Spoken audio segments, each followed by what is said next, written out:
दीनामविद्र्यवतु गणेशाय नमः सरस्वत्यै नमः श्रीगुरुभ्यो नमः हरिः ओम शांति शांति शांति। हरे राम राम राम हरे हरे, हरे कृष्ण कृष्ण कृष्ण हरे हरे, हरे राम राम राम हरे हरे, हरे कृष्ण कृष्ण कृष्ण हरे हरे, हरे कृष्ण कृष्ण कृष्ण हरे हरे। ओम साईश्वराय गणेशदेवाय धीमहि तन्नः सर्वं प्रचोदयात्। ओम शांति शांति शांति। ओम तत्सदिति निर्देशो ब्रह्मणस्त्रिविधः स्मृतः, ब्राह्मणास्तेन वेदाश्च यज्ञाश्च विहिताः पुरा। పరబ్రహ్మమునకు ఓం అనియు, తత్తనియు, సత్తనియు మూడు విధములుగా పేర్లు ఉన్నాయి. ఈ నామత్రయం వల్లనే పూర్వము బ్రాహ్మణులు అంటే బ్రహ్మజ్ఞానం కలిగినటువంటి వారు వేదములు యజ్ఞములు నిర్మించబడినవి. ఆ విధంగా ఓం అన్న, తత్ అన్న, సత్ అన్న ఈ మూడింటికి ఒకటే అర్థము, అది పరబ్రహ్మము అని. అందుకనే ఓంకారము లేని మంత్రము, ప్రాకారము లేని పాఠశాల, అట్లాగే మమకారం లేని స్నేహం, మూడు వేస్ట్ అని తేల్చేశారు కదా. ఏ మంత్రమైనా ఓంకారంతో స్టార్ట్. ఓం అంటే పరబ్రహ్మ అని. సరే, మళ్ళీ ఈ ముగ్గురులో బ్రహ్మగా, ఈ బ్రహ్మ విష్ణు మహేశ్వరులో బ్రహ్మగా, బ్రహ్మ విష్ణు మహేశ్వరులో బ్రహ్మ ఆయన ఒక పాత్రధారి, ఆయన ప్రమోషన్ మీద వెళ్ళినటువంటి వాడు. అందరికీ మూలమైనటువంటి పరబ్రహ్మ ఆయనే దేవుడు. చూసారా? ఇట్లాగా ఆ ఓం అన్న పరబ్రహ్మమే, సత్ అన్న పరబ్రహ్మే, తత్ అన్న పరబ్రహ్మే, సచ్చిత్ ఆనందం అని కూడా అంటారు. సత్ అంటే సత్యమైనది, శాశ్వతమైనది అనేటటువంటి అర్థం వస్తుంది. సత్యమైనటువంటిది, శాశ్వతమైనటువంటిది, నిరంతరాయంగా మూడు కాలాల్లో ఉండేటటువంటిది ఆ పరబ్రహ్మే. అందుకని ఆయన్ని సత్ అని కూడా అంటారు. సరే, ఆ రకంగా ఈ 17వ అధ్యాయంలో శ్రద్ధాత్రయ విభాగ యోగము అని ఈ విభాగానికి పేరు. ఈ శ్రద్ధ కూడా 3 విధాలుగా ఉంటుంది అనేటటువంటి. ఈ శ్రద్ధ 3 విధాల శ్రద్ధ ఏంటి? శ్రద్ధ అంటే జనరల్గా మనం కాన్సన్ట్రేషన్ అని, మనకి ఇష్టమని, లేకపోతే ఏదైనా శ్రద్ధ పెట్టి చేయరా అంటాం కదా. అంటే మనపూర్వకంగా చేయాలి, శ్రద్ధతో చేయాలి అనేటటువంటి. మళ్ళీ శ్రద్ధలో 3 విధాలుగా ఉండటం ఏంటి? ఇదో విచిత్రమే. ఏంటో చూద్దాం. 3 విధాలు. దానికి కూడా సాత్విక శ్రద్ధ, రాజసిక శ్రద్ధ, తామసిక శ్రద్ధ అని 3 గుణాల్లాగానే శ్రద్ధలో కూడా 3 రకాలు. సాత్వికమైనది, రాజసికమైనది, తామసికమైనది. శ్రద్ధగా కనపడుతూ ఉంటారు కానీ లోన శ్రద్ధ ఉండదు. చూసారా? శ్రద్ధగా కనపడుతూ ఉంటాం. మనం కూడా పూజా మందిరంలో కూర్చొని శ్రద్ధగానే పూజ చేస్తున్నట్టు ఉంటాం. మన మనసు ఒక్కోసారి ఎక్కడికో వెళ్ళిపోతుంది. చూసారా? సరే, ఆ రోజు అందరూ మంచిదన్నారు, ఏకాదశి మనం కూడా చేయాలి కాబట్టి చేస్తున్నాం. అదో రకమైన శ్రద్ధ. చెయ్యాలి కాబట్టి చేస్తున్నాం. పండగ వచ్చింది కాబట్టి ఇల్లంతా దులుపుకుంటున్నాం. పండగ లేకపోతే దొరకదు. అందుకనే మనకు అదృష్టశాత్తు మన హిందూ ధర్మంలో గడికి మనకి పండగలు పెట్టారు. ఎట్టగొట్ట దులుపుకుంటారు. చూసారా? ఇతర ధర్మాల వాళ్ళకి వెళ్ళే 1-2 పండుగలు కాకుండా మనకి నెలకు 1-2 వస్తూ ఉండటం వల్ల మొత్తానికి ఆ శ్రద్ధో ఈ శ్రద్ధో పక్కింటి ఆవిడ కూడా దులుపుకుంటుంది పండగ రోజున, ఈవిడ దొరకలేదని ఏమైనా అనుకుంటారని మొత్తానికి క్లీన్ చేసుకుని ఏదైతేనే లాభమే జరుగుతుంది. అంటే శ్రద్ధలో కూడా ఇన్ని రకాలు ఉన్నాయా అనేటటువంటిది మనం చూడాలి. భగవంతుడు చెప్తున్నాడంటే మనం ఆలోచించాలి కదా. శ్రద్ధ 3 రకాలుగా ఉంటుంది అన్నాడు. ఇష్టం 3 రకాలుగా ఉండటం ఏంటి అంటే ఇష్టాన్ని నటిస్తున్నావా, ఇష్టంగా ఉంటున్నావా అనేటటువంటిది కూడా మనం తేల్చుకోవాలి. దాన్నే ఈ 3 రకాలైనటువంటి పేరు: సాత్విక శ్రద్ధ, రాజసిక శ్రద్ధ, తామసిక శ్రద్ధ అని. ఏ శ్రద్ధ గలవానికి లక్షణములు ఏ విధంగా ఉంటాయో కూడా ఈ అధ్యాయం చెప్పేస్తాం. అంటే మన శ్రద్ధ ఏంటో ఇప్పుడు తెలియజేసుకోవాలి. ఎన్నాళ్ళు మనం ఏ శ్రద్ధతో ఉన్నాము, ఏ శ్రద్ధ అవసరము చూసారా. అంటే ఆధ్యాత్మిక విద్యలో మనం పరధ్యాసగా ఉంటాం ఒక్కోసారి. ఆధ్యాత్మిక విద్యలో పూర్తి ధ్యాస దాని మీద పెట్టి చేసినటువంటి వాళ్ళ శ్రద్ధ వేరుగా ఉంటుంది. పరధ్యాసగా ఉంటాం. ఆ పండగ రోజున ఆ గుడికి వెళ్తే పుణ్యం చూసారా, ఆ టైప్ అదో రకమైనటువంటి శ్రద్ధ. ఈ ఇల్లు వచ్చేస్తే అదో రకమైన మనశ్శాంతి. లేకపోతే 7 వారాలు అనుకున్నాం, 7వ వారం వెళ్ళైపోయామంటే అదో దిగులు చూసారా. అట్లా అసలు ఏమిటి శ్రద్ధ? ఈ విధమైనటువంటి శ్రద్ధను గురించి చెప్పబడినటువంటి అధ్యాయం ఒకటి వల్ల దీన్ని శ్రద్ధాత్రయ విభాగ యోగము అని పేరు. చూసారా, ఇవి కూడా గుణాలకు లింకే. శ్రద్ధ అనేది కూడా గుణాన్ని బట్టే ఉంటుంది. ఆయా గుణ ప్రేరేపించినప్పుడు, ఆయా గుణంలో ఆ వ్యక్తి సంచరిస్తున్నప్పుడు అటువంటి శ్రద్ధ కలుగుతుంది. సాత్విక గుణము, రాజసిక గుణము, తామసిక గుణం అని మనం చెప్పుకున్నాం. ఒకటేం పేరు కోసం వెంపర్లాడేది, పేరు కోసం దాన ధర్మాలు చేస్తాడు. ఇంకోటి కాదు వాడు కాదు. 10 మంది కీర్తి, 10 మంది ఓహో ఆహా అంటూ ఆయనకి ఇష్టం. అది ఒక రాజసికమే. ఆ పని చేసేటప్పుడు కూడా నేను తప్ప ఎవరు చేయకూడదు, అంటే ఈ పేరు మళ్ళీ ఇంకోటి రాకూడదు అనేది మరీ తామసికం. పేరు లేదు, ఊరు లేదయ్యా, మంచి చేస్తే నాకేదన్నా స్వామి మంచి జన్మ లభిస్తాడు అని సాత్వికమైనటువంటి చేసే విధానం లేదు. అట్లాగే ఈ శ్రద్ధ కూడా ఈ రకంగా 3 రకాలుగా ఉంటుంది అనేటటువంటి విషయాన్ని చెప్తాం. మనం పోయిన అధ్యాయంలో చదువుకునే విధంగా శాస్త్ర విధిని మనం ఉల్లంఘించకూడదు అని చెప్పేసి మనం పోయిన అధ్యాయంలో చెప్పుకోం. మన ఇష్టం వచ్చినట్టు మన ప్రకారం మనం ఏదనుకుంటే అది ఆ రకంగా చేసుకోవడం అనేటటువంటి దానికంటే కూడా శాస్త్రాన్ని మనం అనుసరించాలి, శాస్త్ర ప్రకారమే మనం వెళ్ళాలి అనేటటువంటిది మనం ప్రైమరీగా పెట్టుకోవాలి. తెలియకపోతే తెలిసినటువంటి వ్యక్తుల ద్వారా అయినా సరే మనం శాస్త్రయుక్తంగా చేయడమే మంచిది చూసారా అనేటటువంటి. అంటే ఇప్పుడు ఈ విషయం ఎప్పుడో చెప్పాడు చూడండి. మనం చాలా విషయాల్లో రిలాక్సేషన్ పాటిస్తాం. అంతకుముందు ఏం చెప్పేవాళ్ళం, కొన్ని ధ్యానం చేసుకుందాం. ధ్యానంలో ఏం చెప్పేవాళ్ళు, నిటారుగా వెన్నుపూస నిటారుగా ఉండవలను అని చెప్పేవాళ్ళు కదా. 90 డిగ్రీస్లో చూడవలను, చక్కగా బాసిపెట్టో లేదా బాసిపెట్టు కంటే ముందు దాన్ని ఏమంటారు, ఏమాసనం అది, పద్మాసనం. ఇప్పుడు అవన్నీ పోయింది. పద్మాసనం పోయింది, బాసి పెట్టేసి పోయింది, కింద కూర్చుకుంటాం పోయింది, నిటారుగా పెట్టడం పోయింది. నువ్వు ఎట్టయినా కూర్చో, రిలాక్స్ అని చెప్పి కుర్చీల్లోనే జారబడిపోయి రిలాక్స్గా కూర్చునే పరిస్థితి వచ్చింది. ఇంకొక ఆయన ఈ మధ్య ఇంకెవరో చెప్తున్నారు, మీరు పడుకునేది సరే ధ్యానం చేస్తున్నాడు. అది నా పట్టుకోవడానికి బాగా నచ్చింది. పడుకునేది సరే ధ్యానం చేయొచ్చు అంటున్నాడు. ధ్యానం చేస్తూ నిద్రలో పోండి, కానీ ధ్యానం మాకన్నాడు. ఇది ఇంకా బాగుంది. అట్లాగా కొన్ని రిలాక్సేషన్స్ అలా వచ్చేసింది. అంటే మనుషులకు అనుకూలంగా మనం మలిచేసుకుంటున్నాం. ఆ మలిచేసుకునేటటువంటి విషయాల్లో లౌకికమైనటువంటి విషయాలు అయితే అదో రకం కాదు. పారమార్థికమైనటువంటి ఈ పూజాది కార్యక్రమాల్లో కూడా మనం రిలాక్సేషన్ పాటించే స్థితికి వచ్చేసాం. బ్రహ్మముహూర్తంలో లెగవలను.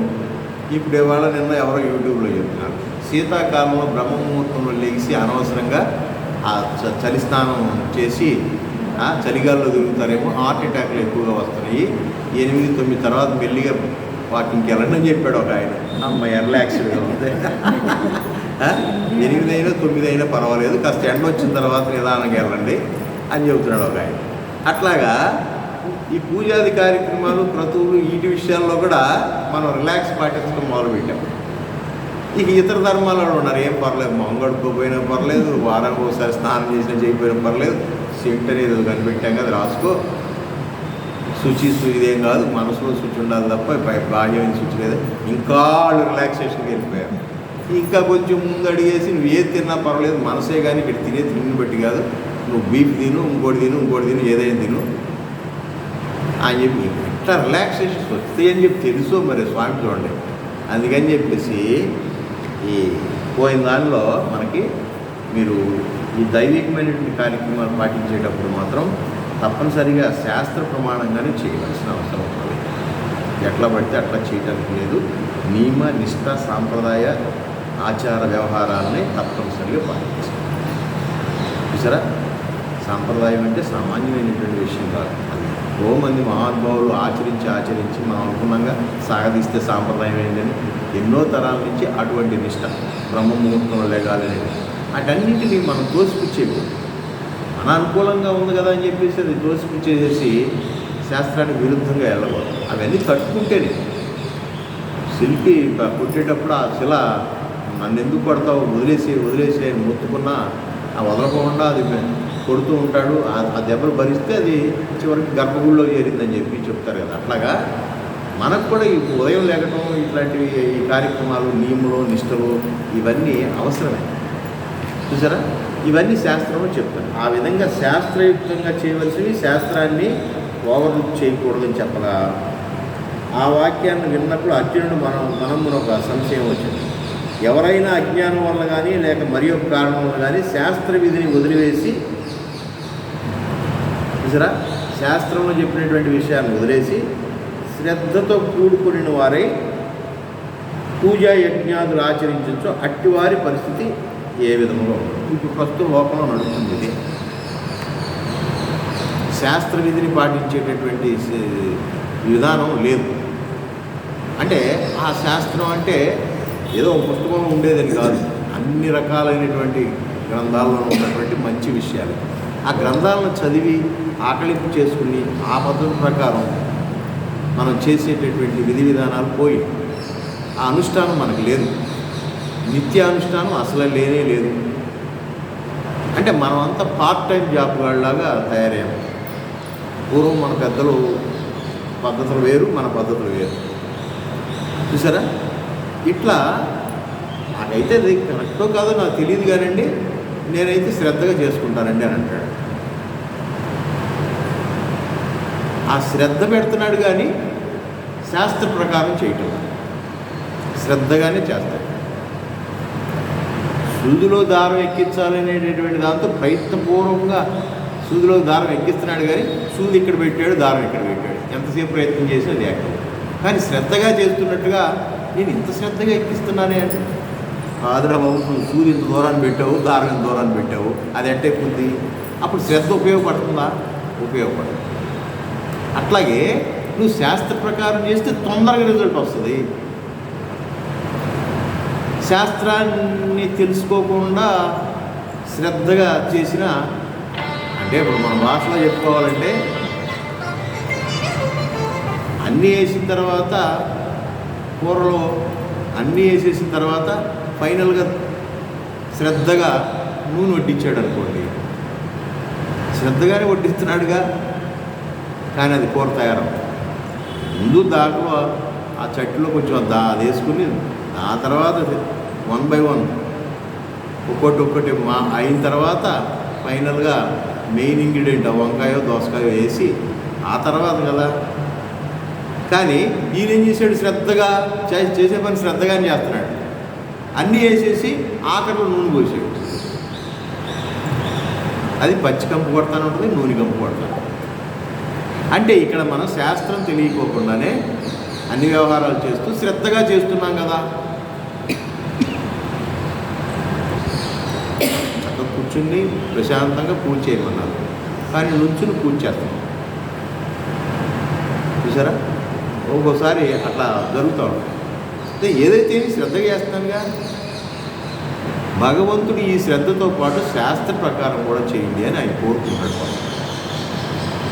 నాకు ఇచ్చే గౌరవం నాకు ఇవ్వండిరా బాబు, పొద్దు పొద్దు హాయ్ అన్నట్టుగా అటు వినాయక స్వామి గుడి వైపు వెళ్ళేటప్పుడు అటు చూసుకుని హలో అన్నట్టుగా దిగం దండం పెట్టుకోలేము, అక్కడ కాసేపు ఆగలేము. కానీ అది చూస్తాం, అలా చూసుకుంటా అట్లాగా చెప్పినట్టుగా ఈ శ్రద్ధకిను శాస్త్రయుక్తంగా చేయడానికి డిఫరెన్స్ చెప్తూ శ్రద్ధ ఉండవలసిందే, శాస్త్ర ప్రకారం కూడా చేయవలసిందే. అందుకని మన పట్ల దీంతో అర్జునుడు అడిగాడు అనమాట, శాస్త్ర విధిని వదిలేసి శ్రద్ధతో కూడుకొనిన వారై పూజ యజ్ఞాదులు ఆచరించినచో అట్టి వారి పరిస్థితి ఏ విధముగా ఉండును అనేటటువంటి విషయం. వారి యొక్క ప్రవర్తన సత్యగుణ సంబంధమైనది అవునా కాదా, లేక రజోగుణ సంబంధమైనదా అవునా, లేక తమోగుణ సంబంధమైనదే అవునా అని అట్టి సంశయం కలగనే అర్జునుడు వెంటనే దాని గురించి భగవానుడిని ప్రశ్నించాడు. ఈ ప్రశ్నతో శ్రద్ధాత్రయ విభాగ యోగం స్టార్ట్ అవుతుంది. సరే, ఆయన అడిగింది ఒక క్వశ్చన్ మనకు అర్థం కావాలి. శ్రద్ధ పెడుతున్నాం కదా, అది చాలదా, శాస్త్రయుక్తంగా చేయాలా సరే అనేది. అంటే శాస్త్రయుక్తంగా చేయిస్తాం మంచిదా, లేదా శ్రద్ధగా చేయటం వల్ల కూడా ఏమన్నా ఫలితం ఉందా అనే విషయం అర్జున వాచ. ఏ శాస్త్ర విధిముత్సృజ్య యజ్ఞస్తే, ఏ శాస్త్ర విధిముత్సృజ్య యజంతే శ్రద్ధయాన్వితా తేషాం నిష్ఠాతు కా కృష్ణ సత్వమో రజస్తమః సత్వతమో రజస్తమః. అర్జునుడు అడుగుతున్నాడు, ఓ కృష్ణ, ఎవరు శాస్త్రోక్త విధానమును విడిచిపెట్టి శ్రద్ధతో కూడుకుని పూజాదులు వనర్తురో వారి యొక్క స్థితి ఏమిటి? నీ ఉద్దేశం సాత్వికమా, రాజసికమా, తామసికమా, ఏదై ఉన్నది? శ్రద్ధ అయితే ఉంది, నాకు ఆ ప్రక్రియ శాస్త్ర ప్రకారం తెలియదు, అయినా కానీ చేసుకుంటూ పోతున్నాను. అది పూజ అవనండి, యజ్ఞం అవనండి, యాగం అవనండి, ఇంకోటి భజన అవనండి, ఒక లెక్క ప్రకారం ఏదో నా కోసం విధంగా నేను చేసేసిపోతున్నాను. దీనికి నువ్వేమంటావు అని అర్జునుడు అడుగుతున్నాడు. అంటే ఇక్కడ క్రిందటి అధ్యాయం యొక్క చివరి శాస్త్ర విధిని ఉల్లంఘించి స్వేచ్ఛాచారులై ప్రవర్తించే వారికి మోక్ష సిద్ధి కలగదని భగవంతుడు చెప్పేశాడు ఆల్రెడీ. పోయిన చాప్టర్లో ఏం చెప్పాడంటే, మీ ఇష్టం వచ్చినట్టు విధంగా ఆరాధన. ఓల్డ్ టెస్ట్మెంట్లోకి వెళ్తే, పాత నిబంధన గ్రంథంలోకి వెళ్తే బైబిల్ ప్రకారం కూడా వాళ్ళు శ్రద్ధగా భగవంతుని ఆరాధించారు, శ్రద్ధగానే ఆరాధించారు. కానీ వాళ్ళ ఆరాధన క్రమం ఎలా ఉంది? బలులతో కూడినదై ఉన్నది. అంటే ఒక పెద్ద జంతువుని తీసుకొచ్చి బలి ఇచ్చి ఆ రక్త తర్పణ చేసి, మనలో కూడా ఉన్నాయి, మన హిందూ దేవీ దేవతలకు కూడా బలుడు ఇచ్చేటటువంటి సాంప్రదాయాలు కొనసాగుతాయి చూసారా. కానీ ఆయన శ్రద్ధగానే చేస్తున్నాడు, కానీ బలులతో కూడినటువంటి ఆరాధన చేస్తున్నాడు. అటువంటి క్రమంలో 14 సంవత్సరాలు ఉన్నటువంటి యేసు ప్రభు ఆ రోజున, అంటే అప్పుడు ప్రభు అవ్వలేదనుకోండి, యేసు అనే నామం కలగనటువంటి కుర్రవాడు ప్రతి ఆదివారం చర్చికి ఎవరో ఒకళ్ళు మీ ఇంటి నుంచి రావాలి అనేటటువంటి నిబంధన జెరూసలేంలో ఉంటే ఆ రోజుల్లో, ఆ తండ్రి వడ్రంగి మేస్త్రి అవ్వడం వల్ల నాకు పని ఎక్కువగా ఉంది నాయన, ఈసారికి ఈ ఆదివారం వెళ్ళు అని చెప్పేసి పిల్లవాడిని పంపిస్తే, ఫస్ట్ టైం చర్చిలోకి వెళ్ళినటువంటి ఆ 14 సంవత్సరాల యేసు అని ఆయన చూస్తే, ఆ ఆరాధన చూసి ఒక్కసారి భయకంపితుడైపోయాడు. జీవం ఉన్నటువంటి పెద్ద పెద్ద జంతువులను తీసుకొచ్చి నరికి ఆరాధన చేస్తూ ఉన్నాడు. అది చూసి ఆశ్చర్యపోయాడు, చలించిపోయాడు. ఇదేమిటి, ఈ రకమైనటువంటి ఆరాధన చేయటం ఏంటి? భగవంతుడు ఇన్ని బలులు కోరుకుంటాడా అని ఆయన మనసులో ఆనాడే ఉదయించింది. ఇటు తిరిగి చూస్తే, రండి సార్, ఇటు తిరిగి చూస్తే అక్కడే మద్య మాంసాదులు అమ్ముతూ వ్యభిచారం చేసేవాళ్ళు కొంతమంది, అక్కడే వ్యాపారాదులు పెట్టుకుని ఆ చర్చి చుట్టూ వ్యాపార కూడల్లా కనబడి ఒక్కసారి ఆయన ఇరిటేట్ అయిపోయి వాటన్నిటినీ ఈ ప్రార్థనా స్థలంలో ఉంచకూడదు అని చెప్పి తోసేస్తూ ఉంటాడు. చూసారా, ఇది పవిత్రమైనటువంటి స్థలం. ఈ స్థలంలో మీరు జంతు బలులు ఇచ్చి ఆరాధన చేయడం ఏంటి అంటే కొన్ని తరాల నుంచి అటువంటి ఆరాధన చేస్తున్న దాన్ని వ్యతిరేకించినటువంటి వాడు Yesu. Is a great revolutionist.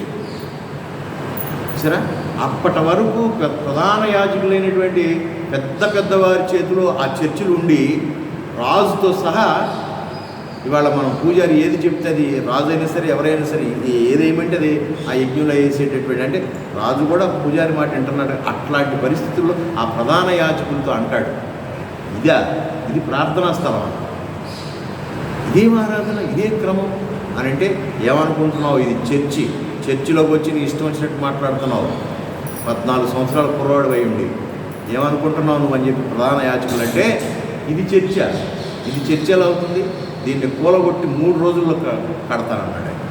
ఆయన కాన్ఫిడెన్స్ లెవెల్ చూడండి, ఆయనలో ఉన్నటువంటి దివ్యత్వం ఆనాటికి.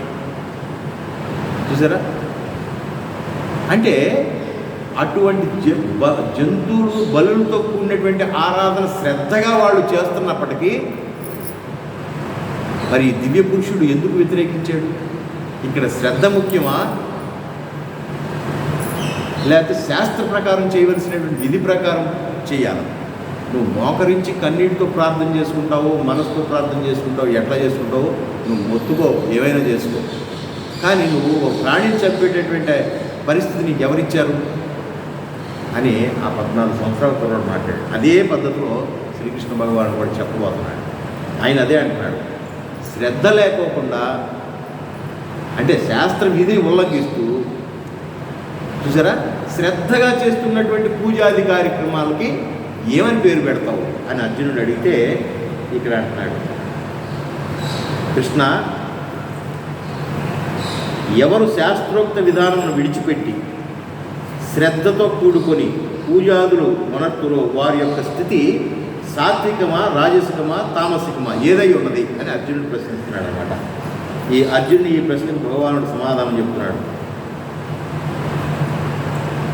త్రివిధా భవతి శ్రద్ధ దేహినాం సా స్వభావజ సాత్వికీ రాజసీ చైవ తామసీ చేతి తాం శృణు. భగవంతుడు చెప్తున్నటువంటి విషయం ఏంటంటే ప్రాణుల యొక్క స్వభావం చే అంటే మన పూర్వజన్మ సంస్కారములచే మనకొక స్వభావం ఉన్నది అని అంటే ఇప్పుడున్నటువంటి కుటుంబ నేపథ్యము, సంఘ నేపథ్యము, చదువు, విద్య, వాతావరణంతో పాటు పూర్వజన్మలో మనకున్నటువంటి సంస్కారం తోడయి ఈ రెండిటితో ఒక మనిషి స్వభావం తయారవుతాం. చూసారా, అట్లాగే ప్రాణుల యొక్క స్వభావం చే అంటే పూర్వజన్మ సంస్కారం చే కలిగినటువంటి ఆ శ్రద్ధ సాత్వికమనియు, రాజసమనియు, తామసమనియు 3 విధాలుగా ఉన్నదయా, దాన్ని గురించి విను. ఈ శ్రద్ధ ఉంటుంది మనలో కూడా. ఒక పని చేయాలనే శ్రద్ధ, ఒక పూజ చేయాలనే శ్రద్ధ, ఒక యజ్ఞం చేయాలనే శ్రద్ధ, ఏదో 10 మందిని పిలుచుకుని కాస్త 4 రోజులతో ఒక భజన కార్యక్రమం పెట్టుకుని ఇవన్నీ చేయాల్సిన శ్రద్ధ, ఇవన్నీ శ్రద్ధలన్నీ ఉంటాయి. ఇవన్నీ ఒక రోజుతో వచ్చినాయి కాదు, పూర్వజన్మ సంస్కారాల వల్ల కూడా మనకి ఇటువంటివి వస్తాయి. కానీ ఈ శ్రద్ధ ఎటువంటి శ్రద్ధ అంటే శ్రద్ధకి మళ్ళీ 3 రకాలైనటువంటి శ్రద్ధలు అని. ఆ 3 రకాలైనటువంటిది ఏంటంటే ఇక్కడ సాస్వభావజ అని చెప్పటం వలన పూర్వజన్మ సంస్కారం వలన జన్మాంతర వాసనా ప్రాబల్యం వలన అట్టి శ్రద్ధ వారి యందు స్వభావంగానే జరించుతున్నదని భావము. అదొక రకమైనటువంటి శ్రద్ధ. అది ఇప్పుడు శ్రద్ధగా ఎప్పటి నుంచో మనకు ఉన్నటువంటి పూర్వజన్మల్లో మనం ప్రాక్టీస్ చేసి అటువంటి శ్రద్ధ మనకి టీవీల్లో చూస్తూ ఉంటాం. 9 సంవత్సరాలకే ఆడు 90 రాగాలు పాడేస్తుంటాడు, మనకు ఒక రాగం రాదు. చూసారా, ఎన్ని పాటలు వింటాం కానీ వినటానికి మిగిలిపోతున్నాం కానీ అంటానికి కుదరట్లా. మరి వాడేంటి 9 సంవత్సరాలకి అన్ని పాడేటరా అంటే అది స్వభావ సిద్ధంగానే పూర్వజన్మ సంస్కారం ఉన్నది. అది అలాంటి వాళ్ళకి అంతే కదా. చూసారా, ఎక్కడికి వెళ్ళినా ఓ పాట పాడాలి అని ఉత్సాహం ఉందనంటే ఇవాళది కాదు, అది ఏనాటి నుంచో వచ్చింది. మంచి లక్షణమే అది. చూసారా, అట్లాగా స్వభావం అని అంటే అటువంటి సంస్కారం వలన జన్మాంతర వాసం వలన అట్టి శ్రద్ధ లభిస్తుంది. శ్రద్ధ ఎన్ని విధములు అవి ఏవి అంటే 3 విధాలు. అవి క్రమంగా సాత్విక, రాజసిక, తామసిక. అట్టి శ్రద్ధ జీవులకు ఎట్లు జనిస్తూ ఉంది అంటే కొన్ని స్వభావంగానే, అనగా జన్మాంతర సంస్కారాల వలన. ఇహ జన్మ ప్రయత్నాతిశయమున సహజముగానే అది జనిస్తుంది. అంటే ఇక్కడేం లేదు, మెటీరియల్ సిద్ధంగా ఉంది, నిప్పు పెట్టడమే ఆలస్యం అన్నట్టుగా పూర్వజన్మ సంస్కారం రెడీగా ఉంది. పూర్వజన్మ సంస్కారం రెడీగా ఉంది. అదే ఇప్పుడు పిల్లల్లో మనం గమనించవలసింది. టీచర్స్ కానీ పేరెంట్స్ కానీ ఏదైనా వీడికి దేనిలో ఇంట్రెస్ట్ ఉంది అది ట్యాప్ చేస్తే వీడు పైకి వస్తాడండి అని చెప్తుంటారే, ఇదే. దేనిలో ఇంట్రెస్ట్ ఉంది, ఇంకా లాగు దొడుక్కుంటే రాలేదు, 5వ తరగతిలో వాడికి ఇంట్రెస్ట్లు ఏర్పడతాయి, కానీ ఏర్పడతాయి. అవి పూర్వజన్మ సంస్కారం వల్ల ఏర్పడతాయి. ఒకడు పాట పాడుతుంటే మెల్లిగా తాళం వేస్తుంటాడు. చూసారా, వాడి కాలు చేయ ఊగుతూనే ఉంటాడు.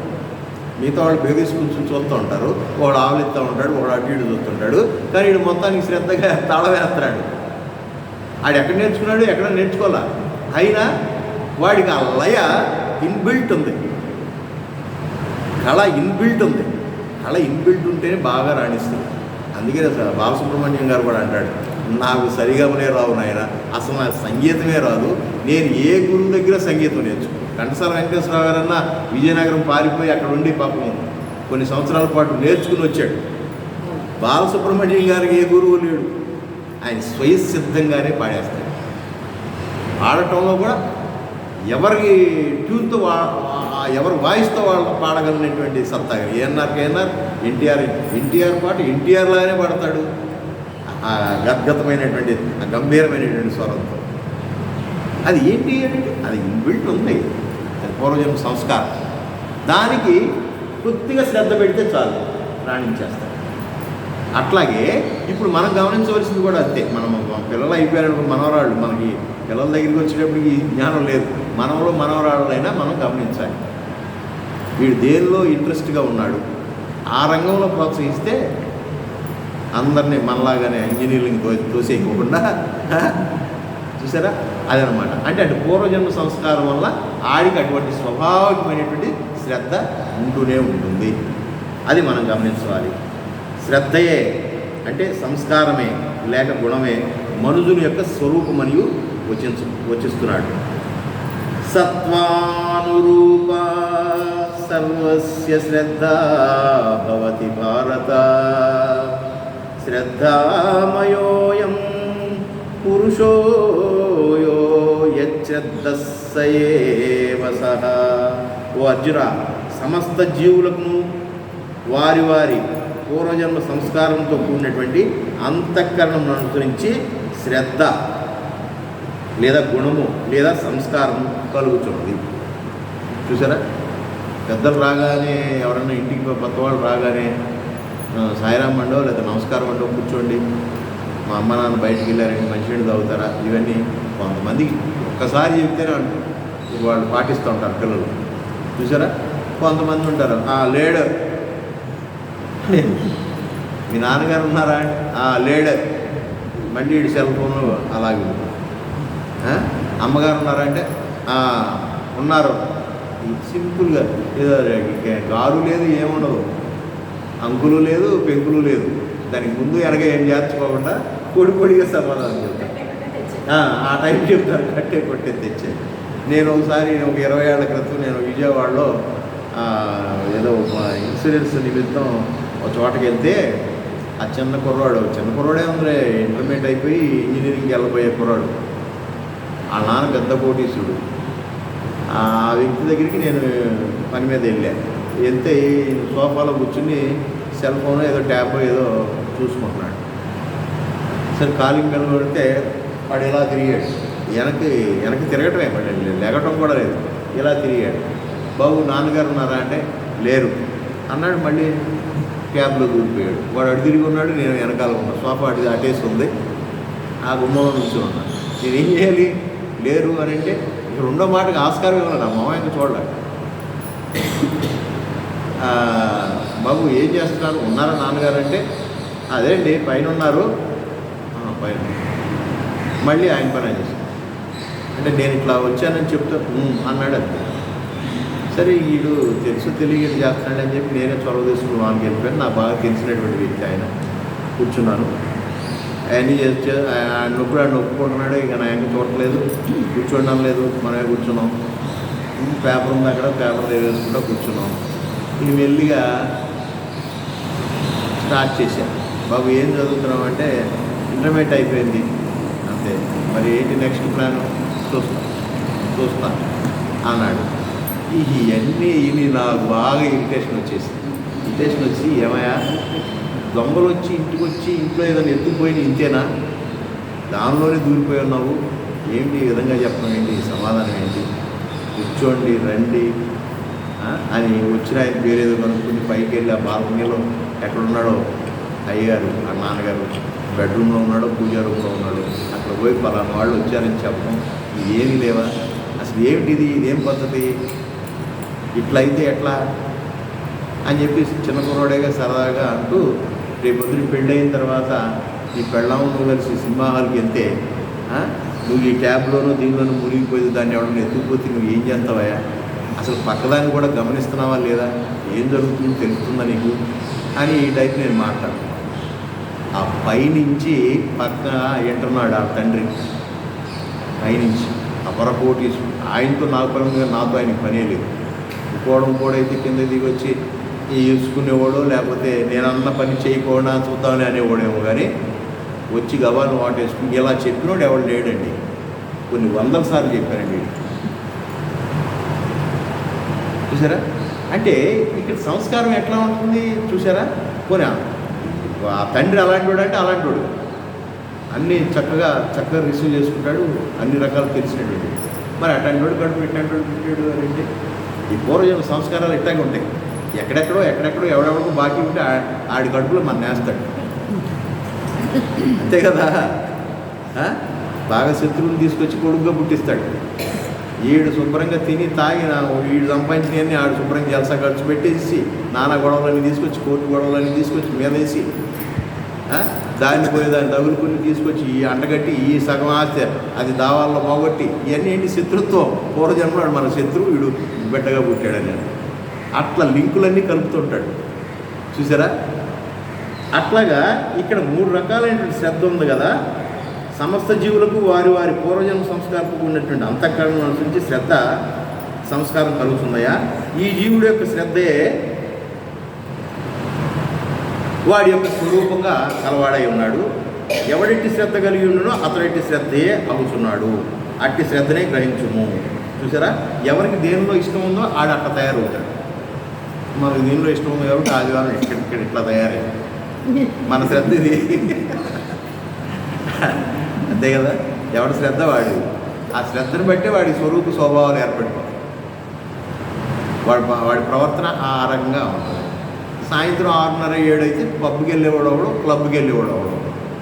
మనం సాయంత్రం 6 అయితే అటు సత్యసాయి సేవా మందిరంగా గోదావరికి వెళ్తున్నాం మనం, లేదా ఇంట్లో పనులు చూసుకుంటాం. అట్లా అంటే ఒక్కొక్కడు ఒక స్వభావం ఇవన్నీ ఉంటాయి. ఇవన్నీ కూడా పూర్వజన్మ యొక్క సంస్కారాల వల్ల మనం పెరుగుతున్నటువంటి వాతావరణం బట్టి ఉంటాయ్యా. అట్లాగే మనస్సే అంటే అంతఃకరణమే మనుజుడు యొక్క ప్రతిబింబ రూపం. వాడు అలా ప్రవర్తిస్తున్నాడు, వాడు అలా మాట్లాడుతున్నాడు, వాడు ఆ రకమైనటువంటి క్రియల్లో పాల్గొంటున్నాడంటే అది ఆడి మనస్సే. మనసు చెప్పబట్టే కదా. సార్ మనిషి మంచిదే కానండి, మనసు మంచిదే కానండి అనేది మనం కొంచెం ప్లాస్టింగ్ చేస్తూ మాట్లాడతాం. మనసు మంచిదే కానండి, రోజు జోదశాలకు వెళ్తాడండి, రోజు పేకాటకి వెళ్తాడు. మనసు మంచిదే కానండి, తాగి రోజు ఒళ్ళు చెడగొట్టుకుంటాడు. మనసు మంచిదే కానండి, నోరిపితే మాత్రం తిట్టకుండా ఉండలేడు. ఏంటిది ఎంత మనసు మంచిదైతే ఇవన్నీ ఎందుకు చేస్తాడు. మన సర్ది మంచోడే, మనిషి మంచోడే కానీ కోపం వస్తే మాత్రం చూసారా. అంటే ఇక్కడ మనస్సే అన్నిటికీ కారణము. మనుజుడు మనస్సే. మనుజుడు అంటే మనస్సే. మనుజుడు అంటే మనస్సే. ఎంత మాట చెప్పాడు చూడండి, మనస్సే. కావున మనసు శుద్ధముగా ఉండొచ్చో మనుజుడును శుద్ధ రూపుడుగానే ఉంటాడు. అచ్చట సత్వానురూప అను పదములోని సత్వం అనగా అంతఃకరణము. ప్రతి వారికి వాని వాని జన్మాంతర సంస్కారంతో కూడినటువంటి అంతఃకరణం ఎట్లుండునో అట్టి శ్రద్ధ, అట్టి సంస్కారము, అట్టి గుణము వానికి కలుగుచున్నది. ఎవడు ఏ శ్రద్ధ, ఏ గుణము కలిగి ఉండునో అతడు తద్రూపుడే అయి ఆ రకంగా ప్రవర్తిస్తుంటాడు. కాబట్టి మొట్టమొదట మనుజుడు తన అంతఃకరణను శుద్ధమనర్చుకొని సాత్విక శ్రద్ధాయుక్తుడై ఉండులాగున ప్రయత్నించి సాధనా అభ్యాసించే క్రమంగా నిర్గుణాత్మ స్వరూపుడై ఉండునకు ప్రయత్నించవలెను. అంటే ముందు ఇక్కడ స్పిరిచువాలిటీలో గొప్పతనం ఏంటంటే ఏదో ఎక్వైర్ చేయటం కాదు, ఏదో మనం పొందటానికి కాదు. అసలు ఉన్నది మనం శుద్ధి చేసుకుంటానికి, లోన ఉన్నటువంటి మనస్సులో ఉన్నటువంటి అనేక రకాలైనటువంటి జన్మ సంస్కారాల వల్ల కానీ, ఇక్కడ పుట్టిన తర్వాత పెరిగిన పరిస్థితుల వలన కానీ మన మనస్సు అనేక రకాలైనటువంటి కల్మషాలతో కూడి ఉన్నది. అసూయ, డాంబిక, అహంకారాలతో, కామక్రోధ, మోహ, మదవాత్సర్యాలు ఇరుక్కుపోయి ఉండి ఈ రకమైనటువంటి మనసుతో ఉన్నదాన్ని శుద్ధి చేసుకుంటానికే నిజమైనటువంటి ప్రార్థన చేయవలసినటువంటి అవసరం. మనం అటువంటి శుద్ధి కోసమే దేవాలయాలకు వెళ్ళాలి. చూసారా, మనస్సు అంతఃకరణ అనండి, మనస్సు అనండి, దాన్ని శుద్ధి చేసుకునే ప్రక్రియ కర్మాగారం ఎక్కడుందా అంటే ఏ దేవాలయం దగ్గర ఉందో, సత్సంగం దగ్గర ఉందో, లేదా శాస్త్రం దగ్గర ఉందో, గురువు గారి దగ్గర ఉందో అక్కడికి చేరి మన మనస్సును శుద్ధి చేసుకోవాలి. మనసును శుద్ధి చేసుకోవడానికి కావలసిన జలము శ్రద్ధ. దాన్ని పూర్తి స్థాయిలో ఆ మనసును శుద్ధి చేసుకోవడానికి కావాల్సినటువంటి సోపు భక్తి. చూసారా, ఇవన్నీ అయిపోయిన తర్వాత చక్కగా ఆ స్నానం చేసిన తర్వాత సాంబ్రాణి మనం ఎట్లా పురులకు పెట్టుకుంటామో, దేహం అంతా వాసన రావడానికి చక్కగా సాంబ్రాణి వేసుకుంటామో అటువంటి జ్ఞానము, అంటే జ్ఞానం అనేటటువంటి పరిమళభరితమై ఉంటుందన్నమాట. శుద్ధి, అంతఃకరణ శుద్ధి కలిగి మనిషి స్వభావాన్ని మార్చుకుని సాత్వికమైనటువంటి మనసులో ఎటువంటి కల్మషం లేనటువంటి స్థితికి వచ్చినటువంటి వాడికి అప్పుడు జ్ఞానం లోపల నుంచి పరిమళిస్తాం. అదనమాట మనం ముందు అంతఃకరణ శుద్ధి జరుపుకోవాలి అనేటటువంటి విషయాన్ని చెప్తూ సాత్విక శ్రద్ధను అవలంబించి క్రమంగా దాన్ని అధిరోహించి విశుద్ధ సత్వ స్థితిని చేరుకున్న అదే అతని యథార్థ స్వభావ స్థానము అనేటటువంటి విషయాన్ని చెప్తూ జీవులకు ఎట్టి శ్రద్ధ కలుగుతున్నది అంటే వారి అంతఃకరణ ఎట్టున్నో దానికి అనుగుణంగానే శ్రద్ధ కలుగుతుంది. ఒకవాడికి సంగీతంలో శ్రద్ధ, ఒకవాడికి దేవుడు అంటే పిచ్చి, ఒకవాడికి అది కెరీర్ అంటే పిచ్చి, ఒకవాడికి డిగ్రీలు చేసినటువంటి పిచ్చి, ఎన్నో డిగ్రీలు చేస్తుంటారు, ఎన్నో పిహెచ్డీలు చదువుతూనే ఉంటారు. అట్లా ఒక్కొక్కడికి ఒక్కొక్క రకమైనటువంటి విధానంగా ఉంటుందయా. ఇదంతా కూడా అక్కడి నుంచి వచ్చిందే. మనుషుడు దేన్ని పరిపూర్ణుడై ఉండడం అంటే శ్రద్ధ చేతే పరిపూర్ణుడు అవుతాడు. శ్రద్ధ ఉండవలసిందే. ఆ శ్రద్ధ ఏ దిశలో ఉండాలో చెప్పబోతాడు. మనుషుని స్వరూపం ఏంటంటే అతను ఎట్టి శ్రద్ధ కలిగిందో అతని స్వరూపం, అదే అతని ప్రతిబింబం, అదే అతని జీవన రూపం.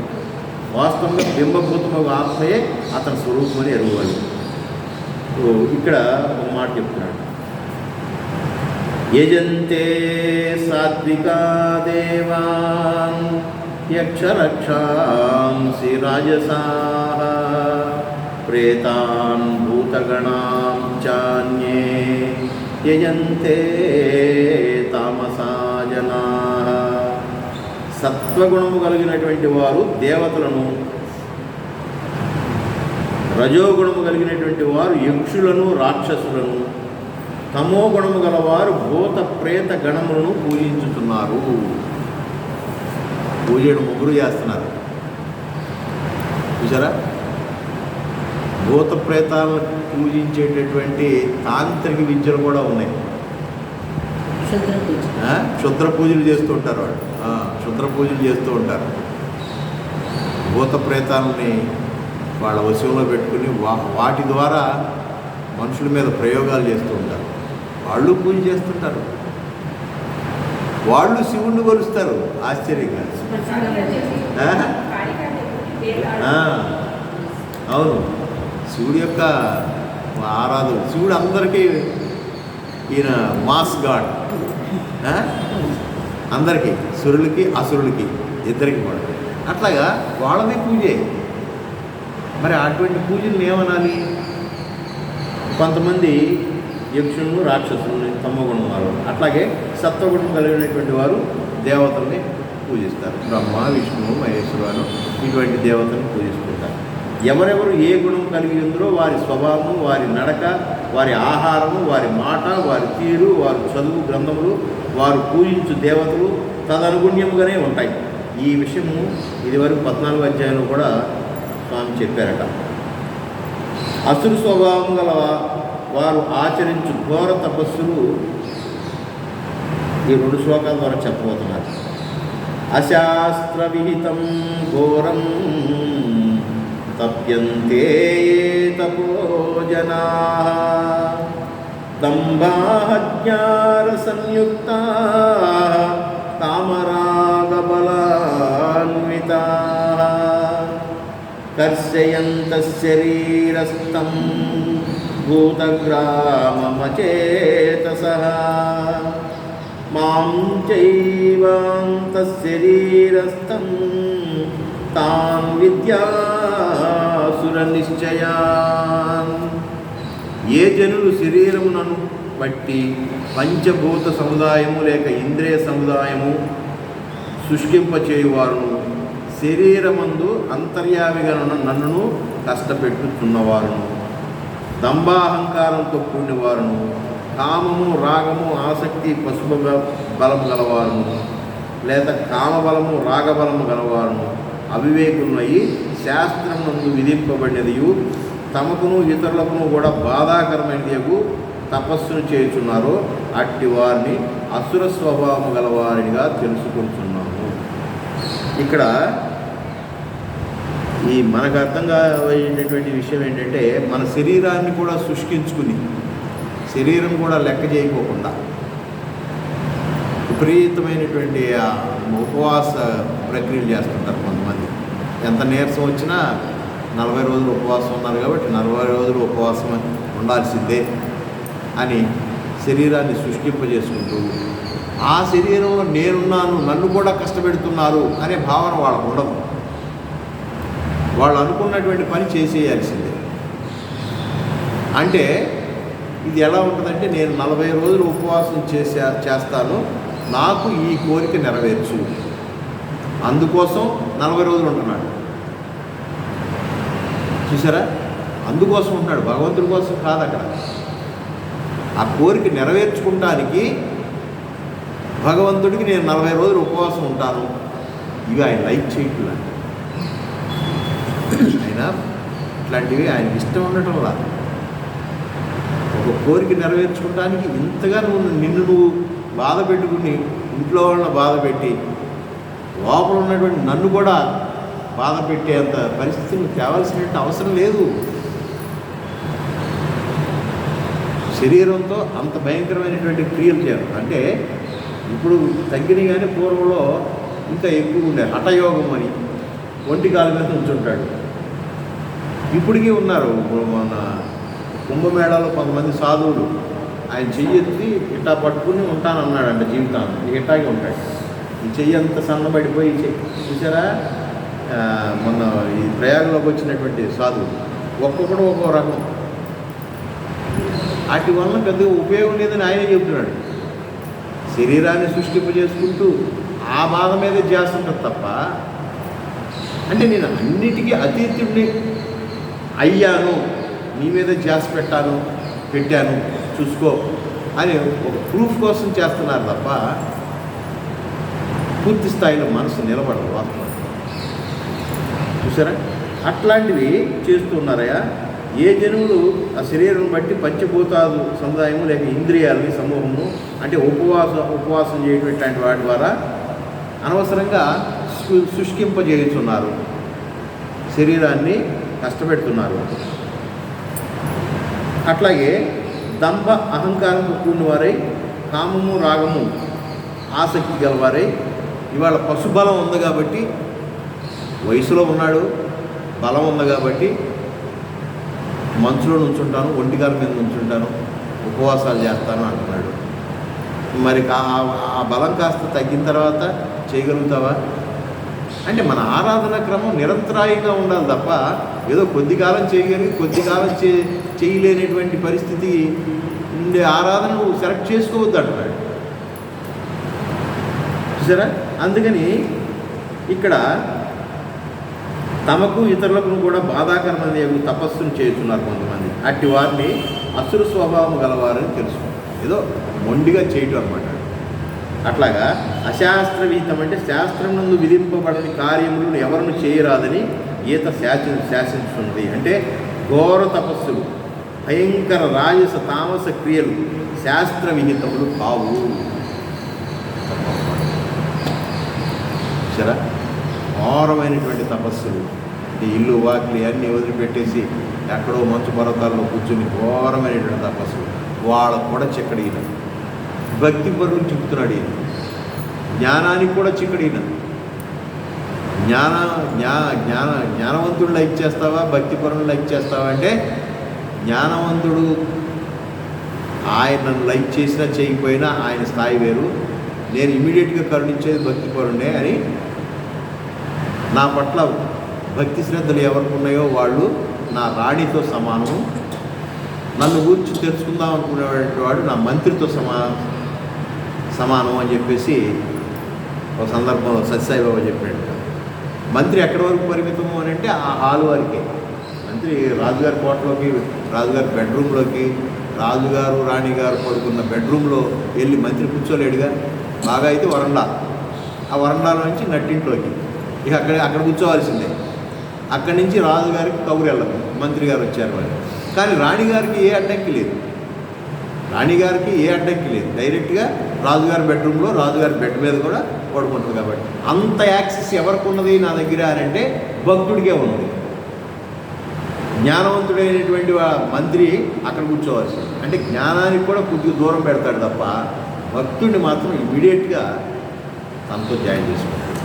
కాబట్టి అటువంటి శ్రద్ధతో కూడిన భక్తివంతుడైతే పర్వాలేదు తప్ప నువ్వు ఎందుకు ఘోరమైనటువంటి తపస్సులు చేస్తున్నావు, సృష్టించుకుంటున్నావు. అశాస్త్ర విహితం, శాస్త్రంలో విధింపబడిన కార్యమును ఎవరిని చేయరాదని గీత చెప్తావు. కాబట్టి శాస్త్ర విరుద్ధములకు అట్టి క్రియలు నింద్యములే అవును. తప్యంతే తపోజనా, వాస్తవంగా తపస్సనగా అంతఃకరణం నందుగా దోషములను భస్మమునొచ్చుటే గాని దేహాదులను క్షీణింప చేయుట కాదని ఎరగవాలి. మనం తపస్సు అంటే ఏమనుకుంటున్నాము ఇప్పుడు వరకు? ఏదో ఒక దాని గురించి తప్పించడమే తపస్సు, తపన.